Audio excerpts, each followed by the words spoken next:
Welcome students of class 4. Today I am going to start chapter 4, the northern plains.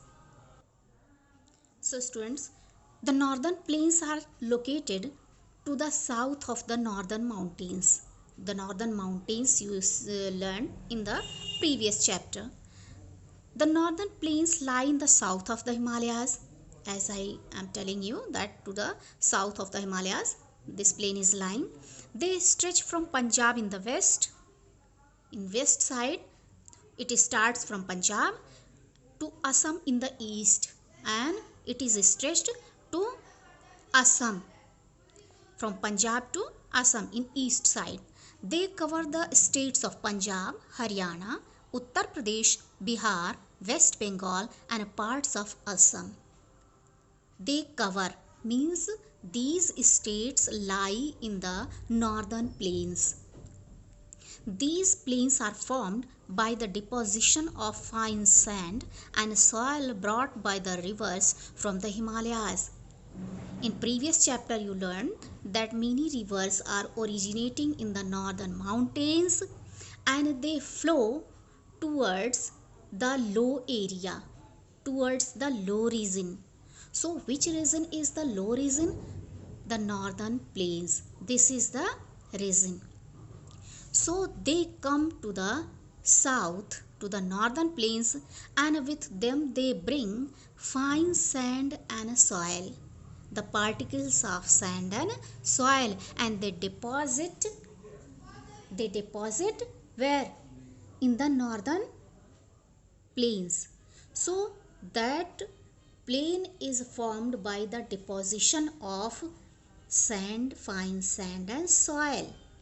It is developed mainly by the rivers Ganga, Satluj and Brahmaputra. And mainly many rivers are there, but these are the main rivers responsible for the deposition of the silt, sand and soil. Now children, you can see the map. The green colored area is the northern plains, and these are the to the north side of the northern plains there is northern mountain. So to the south of the Himalayas, to the south of the northern mountains, this area, this northern plains are located. And they stretch, I told you, they stretch from Punjab to Assam. And you learned in previous chapter that the northern mountains stretch from Jammu Kashmir to Arunachal Pradesh. But these areas means the northern plains stretch from Punjab to Assam. The northern plains are flatlands. Flatland you can understand. Flatlands means smooth, and that is not hilly, that is not high, neither high nor low. Plain area. The northern plains are flatlands. Many rivers which originate in the Himalayas flow through these plains. Many rivers, as I told you here in the first paragraph, that many rivers are there which are flowing, but some main rivers are there, and these rivers are perennial and have water throughout the year.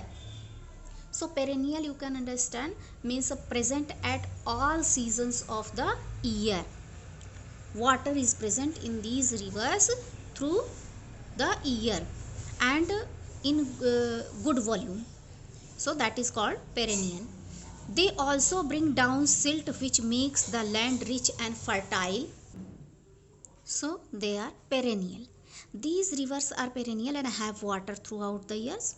Means always there is water in these rivers. They also bring down silt. Silt I told you, that fine sand and soil, fine particles of sand and soil, which makes the land rich and fertile. Silt is fertile and rich. Means crops may be grown well in this type of soil. A wide variety of crops grows here. Where? In the northern plains. Means a wide variety of many different varieties of crops are grown. A wide means very much variety of crops are grown here. This region is highly called the food bowl of India. This region means this area, the northern plains, is called, rightly called means it is right to say, food bowl of India. Why food bowl of India? Because it is rich in producing food items, food crops. As I told you that there is silt, so in silt good crops may be grown, or you can say crops may be grown well. Now students, please turn the page. So I want to clarify basin first, because you are going to read about basin. A river basin is the portion of land drained by a river and its tributaries. Means you can understand basin as an area of land that is lower than all the surrounding lands. You can also understand that an area of land which is low than all the surrounding lands, the then all the lands near that area. The northern plains are divided into three river basins. So this plain area, this northern plain is divided into three river basins. Number 1, the Satluj basin. Number 2, the Ganga basin. Number 3, the Brahmaputra basin. So students, it is enough for today, and in next video, in next class, I will tell you about the three basin. So first I will explain the Satluj basin, and till then you have to remember well. Please revise it, read the chapter 2-3 times to understand. Thanks students.